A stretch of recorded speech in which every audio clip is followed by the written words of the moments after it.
Bonjour à tous. Nous voilà le dimanche 29 mars. Ce message, je l'ai réenregistré pour que vous puissiez l'avoir dans de meilleures conditions que le direct où le son n'a pas bien fonctionné d'après ce qu'on m'a signalé. Le message de ce matin concerne le mal, bien sûr en relation avec le coronavirus qui nous touche tous. Le mal est quelque chose qui nous obsède et qui nous touche aussi bien chrétiens que non chrétiens. D'où vient le mal? Pourquoi le mal? Pourquoi ce coronavirus? Est-ce que c'est qu'une épreuve? Quel type d'épreuve? Comment ce mal peut nous atteindre? Et comment s'en débarrasser? Je prendrai tout à l'heure l'histoire du Gadarénien qui a été libéré par Jésus et nous allons voir comment Jésus a procédé. Nous sommes en quête de recherche de solutions, ou en tout cas de réponses à des questions qui nous taraudent. Nous cherchons parfois des boucs émissaires, comme si ça allait arranger les choses. Et même Samuel Peter Schmitt, le pasteur de Mulhouse, a dû demander instamment à ses fidèles d'arrêter ce genre de comportement. D'ailleurs, hier, ma belle-sœur m'a envoyé une vidéo d'un chrétien qui a fréquenté l'église de Mulhouse et qui a demandé directement à Dieu pourquoi il y avait ce virus qui a commencé dans cette église. Et Dieu lui aurait dit que l'église a péché.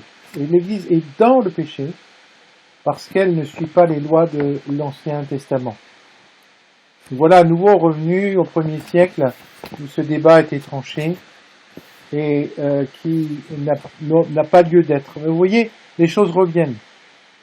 Je crois que nous devons nous garder de chercher des réponses à l'origine de ce virus, sachant que cette origine remonte de toute manière à la chute dans le livre de la Genèse. Et par ailleurs, celui qui a le pouvoir et la volonté de faire le mal, Satan, le prince de ce monde, a toujours une capacité de nuisance, même si elle a été réduite par le Christ à la croix. Il n'en reste pas moins capable d'agir, de voler, de tuer, de détruire, et c'est ce qu'il fait. Mais le Seigneur est en contrôle. Et Jésus croyait au diable. Il est venu pour l'affronter directement sur cette terre. Il est venu pour détruire les œuvres du diable. Alors lisons ensemble ce passage de Marc chapitre 1er, du verset 1er au verset 20. Ils arrivèrent à l'autre bord de la mer, dans le pays des Gadaréniens, et aussitôt que Jésus fut hors de la barque, il vint au-devant de lui un homme sortant des sépulcres et possédé d'un esprit impur. Cet homme avait sa demeure dans les sépulcres, et personne ne pouvait plus le lier, même avec une chaîne. Car souvent, il avait eu les fers aux pieds et avait été lié de chaînes. Mais il avait rompu les chaînes et brisé les fers, et personne n'avait la force de le dompter. Il était sans cesse, nuit et jour, dans les sépulcres et sur les montagnes, criant et se meurtrissant avec des pierres. Ayant vu Jésus de loin, il accourut, se prosterna devant lui, et s'écria d'une voix forte, « Qu'y a-t-il entre moi et toi, Jésus, Fils de Dieu, du Dieu très haut?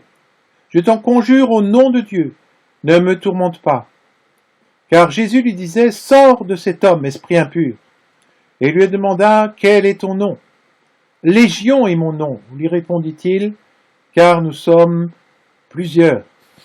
Il le priait instamment de ne pas les renvoyer hors du pays. Il y avait là, vers la montagne, un grand troupeau de pourceaux qui paissaient. Et les démons le prièrent, disant, « Envoie-nous dans ces pourceaux, afin que nous entrions en eux. » Il le leur permit. Et les esprits impurs sortirent, entrèrent dans les pourceaux, et le troupeau se précipita des pentes escarpées dans la mer. Il y en avait environ 2000, et ils se noyèrent dans la mer. Ceux qui les faisaient paître s'enfuirent, et répandirent la nouvelle dans la ville et dans les campagnes, et les gens allèrent voir ce qui était arrivé. Ils vinrent auprès de Jésus, et ils virent le démoniaque, celui qui avait eu la légion, assis, vêtu, et dans son bon sens. Et ils furent saisis de frayeur. Ceux qui avaient vu ce qui s'était passé leur racontèrent ce qui était arrivé au démoniaque et au pourceau. Alors ils se mirent à supplier Jésus de quitter leur territoire. Comme il montait dans la barque, ceux qui avaient été démoniaques lui demanda la permission de rester avec lui. Jésus ne le lui permit pas, mais il dit « Va dans ta maison, va vers les tiens et raconte-leur tout ce que le Seigneur t'a fait et comment il a eu pitié de toi. » Et il s'en alla et se mit à publier tout dans la Décapole, et tous furent dans l'étonnement.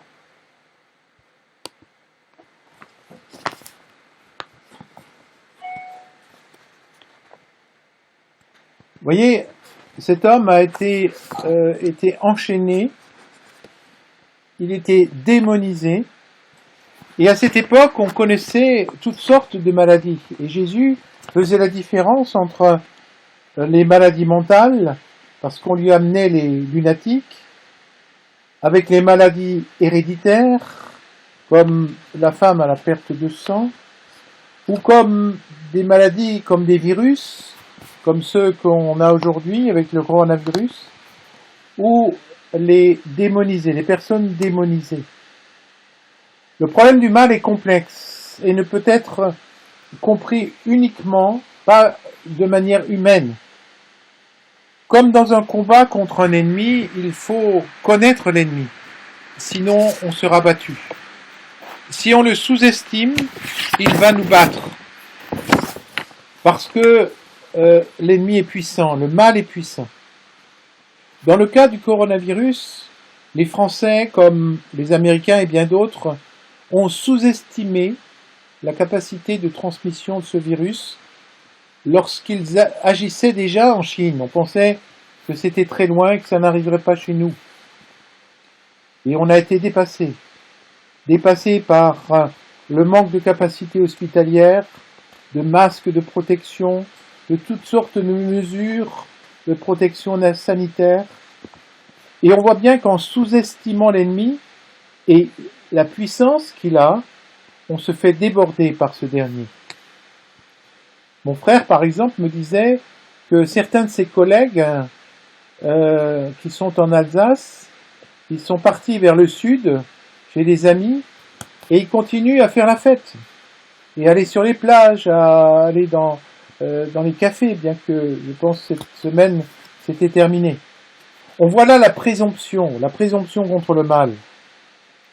Et ce qui est vrai dans le domaine biologique est vrai aussi dans le domaine spirituel. L'homme d'aujourd'hui sous-estime la gravité du péché et de sa capacité de nuisance. La Bible dit que le mal est en nous,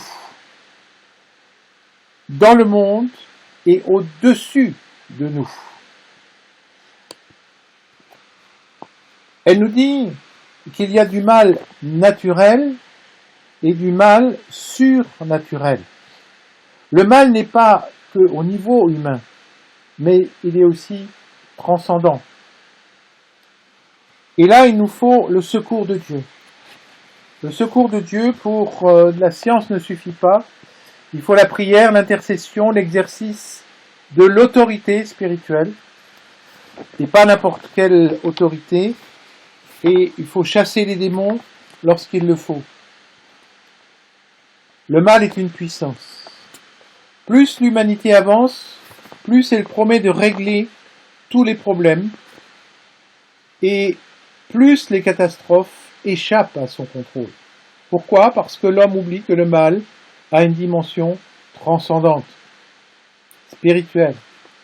L'être humain va chercher des boucs émissaires pour expliquer ce problème, et chacun va accuser l'autre d'en être l'origine, parce qu'il est incapable de régler le problème.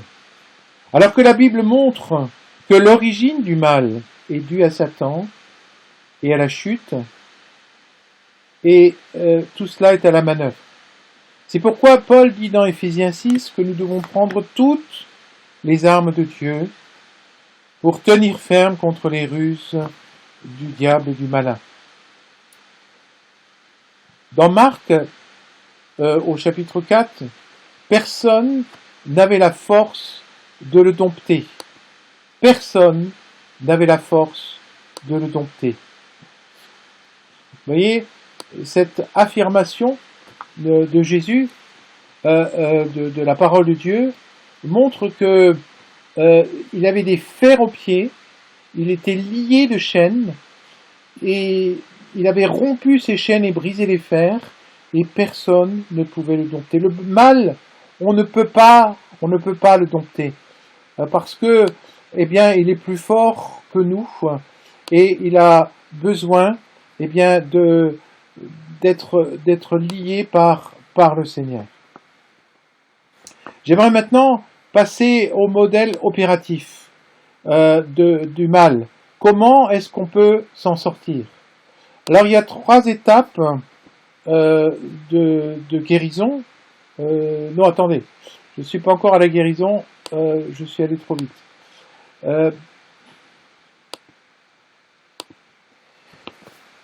Le diable dit, voilà, quand il veut nous séduire, il nous dit: je te donne la puissance, mais tu seras mon esclave.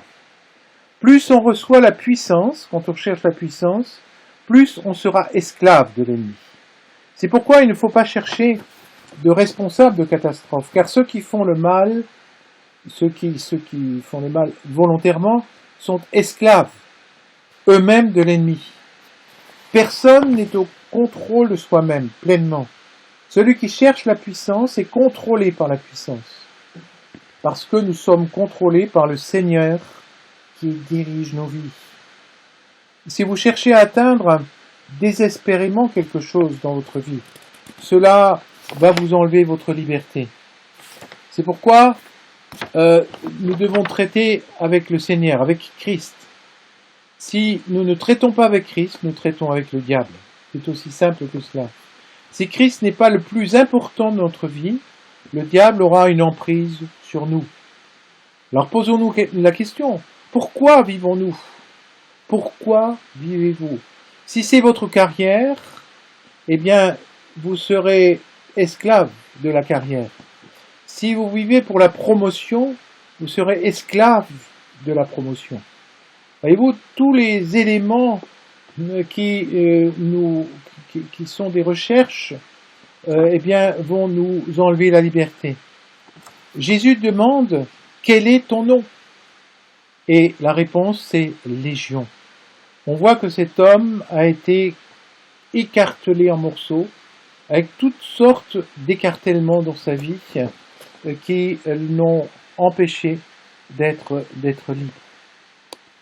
Alors j'aimerais maintenant passer aux étapes de guérison. Il y a 3 étapes de guérison. Comment Jésus a-t-il guéri cet homme?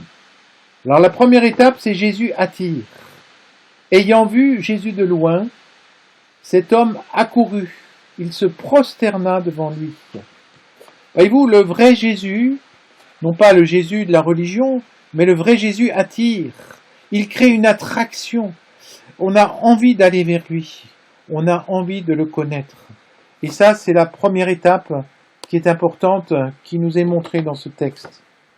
La deuxième étape, c'est Jésus fait miséricorde. Cet homme dit: ne me tourmente pas, ne me tourmente pas. Parce que, à partir du moment où Jésus a commencé l'exorcisme, ces esprits, ces démons ont commencé à le tourmenter. Et on voit que, cet homme demande à Jésus d'arrêter de le faire du mal. Et Jésus arrête l'exorcisme. Il prend soin de lui, non pas à cause des démons, mais à cause de l'homme qui est accablé par les démons. Puis, il lui dit, si tu acceptes Jésus, je vais te tuer. C'est Satan qui lui dit ça, c'est le démon qui lui dit ça. Si tu acceptes Jésus, je vais te tuer. Très souvent, dans les situations où quelqu'un veut accepter Jésus dans une famille, eh bien, on va le menacer, on va pour l'empêcher d'aller vers Jésus. Et c'est de cette manière-là que les démons ne voulaient pas que cet homme soit libéré. Mais Jésus, il prend soin de lui et il lui fait miséricorde. Et nous voyons que dans le verset 19, Jésus lui dit, va dans ta maison vers les tiens et raconte-leur tout ce que le Seigneur t'a fait et comment il a eu pitié de toi. Le Seigneur accorde sa miséricorde.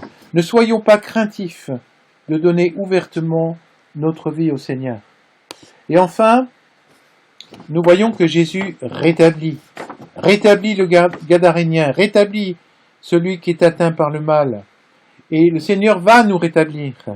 Le Gadarénien est au pied de son nouveau maître, ce maître qui va nous revêtir de nouveaux vêtements. Il est dit que celui qui avait eu légion était assis, vêtu et dans son bon sens. Il a retrouvé le bon sens.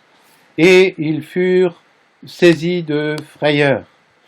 Voyez-vous, le Seigneur rétablit chacun de nous.